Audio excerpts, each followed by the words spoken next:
Hello दोस्तों, स्वागत है आपका हमारे चैनल पर। और आज की हमारी इस वीडियो के अंदर हम एक बहुत ही इंपॉर्टेंट टॉपिक डिस्कस करेंगे। क्या जी जिनपिंग चाइना को कोलैप्स की तरफ लेकर जा रहे हैं? एक टाइम था जब चाइना को वर्ल्ड की नेक्स्ट सुपर पावर माना जा रहा था, लेकिन अब वही चाइना अपनी इकोनॉमिक स्ट्रगल्स और पॉलिटिकल चैलेंजेस के चक्कर में फंस गया है। क्या सच में जी जिनपिंग के लीडरशिप डिसीजंस चाइना के लिए खतरनाक बन रहे हैं? आज की इस वीडियो में हम इस मुद्दे को डिटेल में समझेंगे, पर उससे पहले चैनल का नाम है दी आइए सब, मेरा नाम है राही मेहता। आइए शुरू करते हैं आज की हमारी ये वीडियो। सबसे पहले बात करते हैं चाइना की इकोनॉमी की। 1980s और 1990s के बाद से चाइना ने जो इकोनॉमिक ग्रोथ देखी वो दुनिया के लिए एक एग्जांपल बन गई थी। मैन्युफैक्चरिंग में चाइना ने एक ग्लोबल हब का रूप ले लिया था और दुनिया भर के प्रोडक्ट्स वहां से बनकर निकलने लगे। लेकिन अब लगता है कि ये ग्रोथ इंजन जो है वो धीरे धीरे स्लो डाउन होता जा रहा है। आप इस चार्ट में देखिए, लगातार चाइना जो था वो 10% या 10% के आसपास जीडीपी की ग्रोथ जो था वो हर साल फेस करता रहा। बट कोविड 19 के दौरान जब पूरी दुनिया के अंदर क्राइसिस आया, तब चाइना की जीडीपी की ग्रोथ जो थी वो बहुत ज्यादा गिरी। उसके बाद थोड़ा रिकवर हुआ, बट अब दोबारा से गिरावट आनी शुरू हो चुकी है। चाइना की जो रिकवरी होनी चाहिए थी वो रिकवरी अभी तक अचीव नहीं हो पाई है। और जी जिनपिंग के लीडरशिप को चाइना के अंदर अब या पूरी दुनिया के अंदर अब ऑथोरिटेरियन माना जाता है। और उन्होंने कम्युनिस्ट पार्टी का कंट्रोल हर सेक्टर पर मजबूत कर दिया, चाहे वो पॉलिटिक्स हो, इकोनॉमी हो या सोसाइटी हो। पर क्या ये अप्रोच लॉन्ग टर्म में चाइना के लिए अच्छा होगा? चाइना से जो भी फाइनेंशियल डाटा अभी सामने आ रहा है वो पिछले कुछ महीनों से बहुत ही डिप्रेसिंग इमेज क्रिएट कर रहा है। दशकों तक फॉरेन डायरेक्ट इन्वेस्टमेंट चाइना के अंदर लगातार बढ़ती रही। इन्वेस्टर्स हो या कंपनीज हो, उन्होंने चाइना के अंदर इन्वेस्ट करके चाइना के इकोनॉमिक बूम का फायदा उठाया। लेकिन अब ये बिल्कुल गिर गई है। पिछले साल चाइना में जो एफडीआई थी वो सिर्फ $33 बिलियन तक ही आ गई थी, जो 30 साल का लोएस्ट पॉइंट है। इकोनॉमिक सक्सेस के लिए कॉन्फिडेंस एक की इंग्रेडिएंट होता है और चाइना से ये कॉन्फिडेंस अब कम होता जा रहा है। आप देख सकते हैं 2022, 2023 और अब जो 2024 चल रहा है, इन तीनों सालों के अंदर चाइना के अंदर फॉरेन डायरेक्ट इन्वेस्टमेंट में जो भारी गिरावट हमको देखने को मिली है। और इसको इंप्रूव करने के लिए चाइनीज गवर्नमेंट जो भी कर रही है, लगता है कि चाइना की कंपनी हो या चाइना के जितने भी हाउस होल्ड्स हैं, अब उनको चाइना की ये स्टोरीज समझ ही नहीं आ रही है, वो उसको मान ही नहीं रहे हैं। चाइना में लोग, चाहे वो गवर्नमेंट सेक्टर में काम करते हो या प्राइवेट सेक्टर में काम करते हो, वो ये बोल रहे हैं कि वो अपने देश की डायरेक्शन और फ्यूचर को लेकर काफी ज्यादा चिंतित हैं। ऐसा जो पिछले 30 सालों में कभी भी नहीं कहा गया था। चाइना के प्रॉब्लम्स का ब्लेम काफी चीजों पर दिया गया है, चाहे चाइना का प्रॉपर्टी क्राइसिस हो या चाइना की जीरो कोविड पॉलिसी हो। इन सब ने चाइना के अंदर एक स्ट्रगल क्रिएट किया।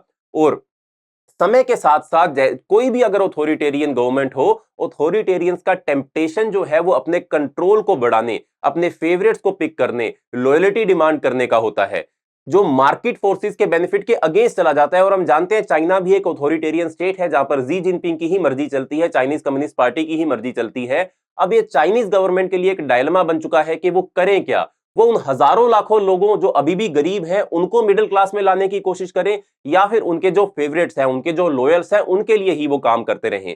चाइना के इकोनॉमिक चेंजेस को देखने के लिए एक ऑब्वियस तरीका है उनकी ग्रोथ रेट को देखना, जो पिछले 20 सालों तक डबल डिजिट के आसपास रही। और ये एक आम बात थी चाइना को लेकर। लेकिन कोविड 19 के क्राइसिस के बाद ये रेट गिर गई। अभी हमने बात करी, पोस्ट पेंडेमिक रिवाइवल जो था वो भी ठंडा पड़ चुका है। अब जीडीपी 2024 में 4.6% गिरने का एस्टिमेट है चाइना में, बढ़ने का नहीं, गिरने का एस्टिमेट, जो 30 सालों का एक लोएस्ट रेट होगा, या 30 सालों में ये पहली बार होगा। एक स्टोरी जो चाइनीज इकोनॉमी पर सबसे ज्यादा असर डाल रही है वो है प्रॉपर्टी मार्केट की। चाइना की ग्रोथ काफी हद तक रियल एस्टेट पर डिपेंड करती थी, लेकिन लास्ट कुछ सालों से ये मार्केट इरेशनल हो गई है। और बीजिंग के कंट्रोल के बाद प्रॉपर्टी बबल पे भी कुछ भी फर्क नहीं पड़ रहा है। ये प्रॉपर्टी बबल जो है वो फट चुका है और लगातार प्रॉपर्टी के जो दाम है वो चाइना के अंदर गिरते जा रहे हैं। लोग प्रॉपर्टी में इन्वेस्ट ही नहीं कर रहे हैं, लोगों को प्रॉपर्टी में इन्वेस्ट करने का कोई, कह लीजिए, सोर्स ही नहीं मिल रहा है। और इसके चलते इस प्रॉपर्टी क्राइसिस ने कई बड़ी बड़ी कंपनीज को डेट में ला दिया। जैसे कि जो चाइना की एक बहुत बड़ी कंपनी है जिसका नाम है एवरग्रैंड, ये कंपनी अभी बैंकरप्सी फाइल कर रही है। ये क्राइसिस चाइनीज सोसाइटी के बड़े पार्ट्स को सीवियरली इफेक्ट कर रहा है, चाहे वो हाउस होल्ड हो, बैंक्स हो या लोकल गवर्नमेंट हो, ये तीनों ही इससे इफेक्टेड है। प्रॉपर्टी सेक्टर के कोलैप्स के बाद चाइना का एक और बड़ा चैलेंज था, वो था कोविड 19 पेंडेमिक, जो पूरी दुनिया ने फेस किया। चाइना ने स्ट्रिक्ट जीरो कोविड पॉलिसी अपने एरिया में लागू करी, पब्लिक एरिया में भी, कमर्शियल लाइफ में भी, हर जगह चाइना ने बहुत ज्यादा रिस्ट्रिक्शंस लगा दी थी। जब 2022 के एंड में ये रिस्ट्रिक्शंस हटाए जाने लगे, तो ये वैसे नहीं हुआ जैसे लोगों ने उम्मीद की थी। जब बाकी दुनिया पेंडेमिक के बाद रिकवर कर रही थी, चाइना के घर और स्टॉक मार्केट दोनों ही डाउन चले गए थे।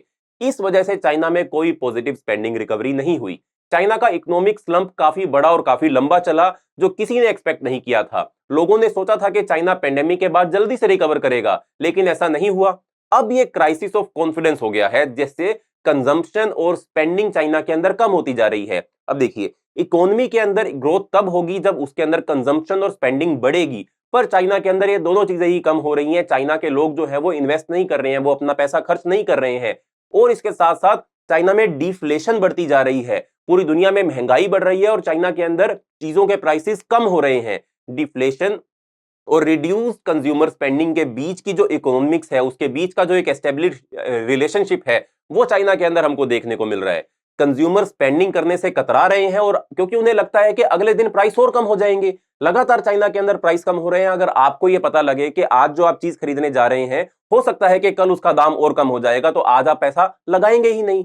इसके चलते कंजम्पशन और स्पेंडिंग चाइना के अंदर कम हो गई। चाइना में डिफ्लेशन का प्रॉब्लम काफी सीरियस होता जा रहा है, जबकि बाकी इकोनॉमीज यूएस, इंडिया, यूरोजोन ये इन्फ्लेशन कंट्रोल कर रही है और उसमें सक्सेसफुल भी हो रही हैं। चाइना में उल्टा चल रहा है। अब सवाल ये उठता है कि चाइना को क्या करना चाहिए। एक मेजर गवर्नमेंट स्टिमुलस पैकेज एक ऑप्शन है। 2015 में चाइना ने अपनी करेंसी को डिवैल्यू किया था, इंटरेस्ट रेट कम किए थे और प्रॉपर्टी और इंफ्रास्ट्रक्चर में पैसा डाला था। लेकिन इस बार बीजिंग इस अप्रोच को लेने से भी डर रहा है। वो इस अप्रोच के ऊपर फोकस अभी नहीं कर रहे हैं। स्टिमुलस पैकेज बहुत जरूरी होता है किसी भी कंट्री की इकोनॉमी को रिकवर करने के लिए, जिसमें सरकारें जो हैं वो अपना खर्च बढ़ाती हैं, अपना एक्सपेंडिचर बढ़ाती हैं, अपना घाटा बढ़ाती हैं, ताकि इकोनॉमी को रिकवर किया जा सके। नई सड़कें, नए स्कूल और ये नया इंफ्रास्ट्रक्चर क्रिएट हो ताकि एम्प्लॉयमेंट जनरेट हो। पर चाइना में अभी तक ये नहीं हुआ। जी जिनपिंग का जो गोल है चाइना को लेकर, वो ये है कि चाइना की ग्रोथ को ज्यादा सस्टेनेबल बनाया जाए। प्रॉपर्टी सेक्टर को कंट्रोल्ड तरीके से कॉन्ट्रैक्ट करने का प्लान उन्होंने किया है, लेकिन जी के जो रिलेक्टेंस है उसकी वजह से इकोनॉमी का रोड मैप अभी क्लियर नहीं हुआ। चाइना ने कुछ मेजर्स लिए, जैसे अभी भी उन्होंने फिलहाल अपनी इकोनॉमी को रिकवर करने के लिए कुछ कदम उठाए। इंटरेस्ट रेट कम करना, स्ट्रगलिंग प्रॉपर्टी फर्म्स और लोकल अथॉरिटीज को लिक्विडिटी प्रोवाइड करना, लेकिन कुछ काम नहीं आया। जो भी चाइना कर रहा है, इन्वेस्टर्स और हाउस होल्ड इनडिफरेंट लगते हैं उनको। चाइना की किसी भी बात के ऊपर अब भरोसा ही नहीं बचा। जी जिनपिंग का ऑथोरिटेरियन अप्रोच और कम्युनिस्ट पार्टी का कंट्रोल इकोनॉमिक डेवलपमेंट को कॉम्प्रोमाइज कर रहा है, और ये एक बड़ी प्रॉब्लम है जो अभी उभर कर सामने आ रही है। आइए इसको भी समझ लेते हैं। ये सब इस वाइडर आर्गुमेंट को सपोर्ट करता है कि कोई भी ऑथोरिटेरियन रिजीम हो, वो शुरुआती विकास की स्टेज में तो इकोनॉमिक ग्रोथ को तेजी से आगे बढ़ा सकती है, लेकिन एक वक्त के बाद ये रास्ता खत्म हो जाता है। जब कंट्रोल इनका प्राइमरी गोल बन जाता है, तब ऑथोरिटेरियन रिजीम्स के लिए काम करना मुश्किल हो जाता है, क्योंकि अब वो इकोनॉमिक गोल नहीं अपना अचीव करने की कोशिश कर रही हैं, वो अपने कंट्रोल को बढ़ाने की कोशिश कर रही हैं अपनी कंट्री के ऊपर। और चाइना एक ऑथोरिटेरियन स्टेट है। ऑथोरिटेरियन रिजीम्स का रिकॉर्ड इकोनॉमिक ग्रोथ सस्टेन करने का इतना अच्छा है ही नहीं। चाहे वो ओरबन हो, एडोगन हो, पुतिन हो, या फिर वेनेजुएला में शेवेज हो, मेडुरो हो, आपको शुरू में ग्रोथ का एक बूस्ट जरूर मिलेगा, लेकिन वक्त के साथ ऑथोरिटेरियन लीडर्स जो है वो अपना कंट्रोल बढ़ाना, अपने फेवरेट्स को चुनना शुरू कर देते हैं और मार्केट के साथ खेलना शुरू कर देते हैं। ऐसे स्टेट डेवलपमेंट को कोई भी आगे नहीं बढ़ा सकता और सस्टेन्ड इकोनॉमिक ग्रोथ को मेंटेन नहीं कर सकता, खासकर उन इकोनॉमीज के लिए जो लोअर मिडिल से अपर मिडिल तक पहुंचने की कोशिश कर रही हैं। चाइना की ये राइजिंग ऑथोरिटेरियनिज्म जो जी जिनपिंग के अंडर हुआ है, इसका देश की इकोनॉमी पर काफी बड़ा असर है, लेकिन ये दूसरे सवालों को भी उठाता है। सबसे बड़ा सवाल है ताइवान का फ्यूचर। ताइवान का फ्यूचर क्या होगा, चाइना क्या करेगा ताइवान के साथ, ये दूसरे सवालों को भी उठा रहा है। सबसे बड़ा ये ताइवान वाला, जैसे जी जिनपिंग बार बार ये कह चुके हैं कि ताइवान चाइना का हिस्सा है और चाइना ताइवान का फ्यूचर डिसाइड करेगा। उनका रशियन प्रेसिडेंट के साथ मिलना जुड़ना और उनके साथ बढ़ता हुआ रिश्ता जो है, वो भी एक सवाल खड़ा करता है कि क्या जी जिनपिंग किसी मिलिट्री इंटरवेंशन के जरिए ताइवान के मसले को हल करने की कोशिश करेंगे, जैसे कि पुतिन ने यूक्रेन में या फिर दूसरी जगह जो पुतिन ने करने की कोशिश करी, क्या जी जिनपिंग भी उसी चीज के लिए आगे बढ़ेंगे? इसके चलते ये काफी इंटरेस्टिंग और मुश्किल सवाल बन जाता है। शुरू में लोग कहते थे, ओ माय गॉड, चाइना की इकोनॉमी इतनी अच्छी चल रही है, ये एक थ्रेट है। अब लोग कहते हैं, ओ माय गॉड, चाइना की इकोनॉमी इतनी बुरी चल रही है, ये कुछ डिस्ट्रैक्टिंग कर सकते हैं, कुछ अलग कर सकते हैं, ये भी एक थ्रेट है। चाहे चाइना ग्रो कर रहा है या चाइना ग्रो नहीं कर रहा है, दोनों ही केसेस के अंदर चाइना दुनिया के लिए एक थ्रेट ही लगता है। लेकिन चाइना का ग्लोबल इकोनॉमी में इंटीग्रेशन रशिया के मुकाबले बहुत ज्यादा है। रशिया ने जो यूक्रेन में किया, अगर चाइना वो ताइवान में करता है तो उसका इफेक्ट पूरी दुनिया पर पड़ेगा, क्योंकि रशियन इकोनॉमी जो थी वो पूरी दुनिया की इकोनॉमी में इतनी इंटीग्रेटेड नहीं थी, पर चाइनीज इकोनॉमी बहुत ज्यादा इंटीग्रेटेड है। लेकिन इसके चलते, इसी वजह से चाइना का ये जो पूरा केस है वो अलग ही हो जाता है। चाइना के पास बहुत कुछ खोने को है अगर ताइवान स्टेट में युद्ध हो जाता है। सिर्फ ताइवान के चिप्स के लिए नहीं बल्कि चाइना एक ग्लोबल इकोनॉमिक शार्क भी बन जाएगा इसके बाद। जब तक ताइवान अपनी इंडिपेंडेंस डिक्लेयर नहीं करता और बाकी दुनिया इस इंडिपेंडेंट स्टेट को रिकॉग्नाइज नहीं करती, तब तक ताइवान स्टेट में युद्ध के चांसेस काफी कम है। इसलिए तैयार रहना जरूरी है, लेकिन आउटराइट कंफ्लिक्ट के चांसेस अभी भी कम ही लगते हैं हमें। जी जिनपिंग की प्रेसिडेंसी ने चाइना की वर्ल्ड में रोल पर बहुत सारे सवाल उठा दिए जो माओ जेडोंग के बाद किसी भी लीडर के टाइम पे नहीं उठे थे। यह बात भी है कि जी जिनपिंग काफी यूनिक लीडर हैं, तो वो पुतिन की बुक से कोई पेज ले भी सकते हैं या नहीं भी ले सकते, वो अपना रास्ता भी बना सकते हैं। लेकिन अगर वो ऐसा कुछ करते हैं तो कॉस्ट काफी ज्यादा होगा, कम्युनिस्ट पार्टी पर भी इसका असर पड़ेगा और चाइना पर भी इसका असर पड़ेगा। और इसके साथ साथ चलो ताइवान की हमने बात कर ली, प्रॉपर्टी क्राइसिस की हमने बात कर ली, डिफ्लेशन भी डिस्कस हो गया। एक प्रॉब्लम और है जो चाइना फेस कर रहा है, चाइना का पॉपुलेशन क्राइसिस। 1960 से चाइना में बर्थ रेट डेथ रेट से ज्यादा रही थी, लेकिन 2016 के बाद से ये गैप कम होता गया और पिछले साल चाइना की पॉपुलेशन 60 सालों में पहली बार हमको गिरती हुई दिखाई दी, पॉपुलेशन घटती हुई हमको दिखाई दी। जबकि पूरी दुनिया की पॉपुलेशन बढ़ रही है, पर चाइना की पॉपुलेशन जो है वो कम होती जा रही है। कब से? 19 आप कह सकते हो 1960 से चाइना ने जो पॉलिसीज लागू करी थी उसका असर 2016 में हमको दिखाई पड़ रहा है। और 2050 तक चाइना की पॉपुलेशन में 100 मिलियन कम होने का एस्टीमेट लगाया जा रहा है और 2075 तक 400 मिलियन लोग चाइना के अंदर कम हो जाएंगे। इस श्रिंकिंग पॉपुलेशन की वजह से इकोनॉमी के लिए भी अच्छी बात नहीं है, इकोनॉमी पर भी इसका बहुत ज्यादा असर पड़ेगा।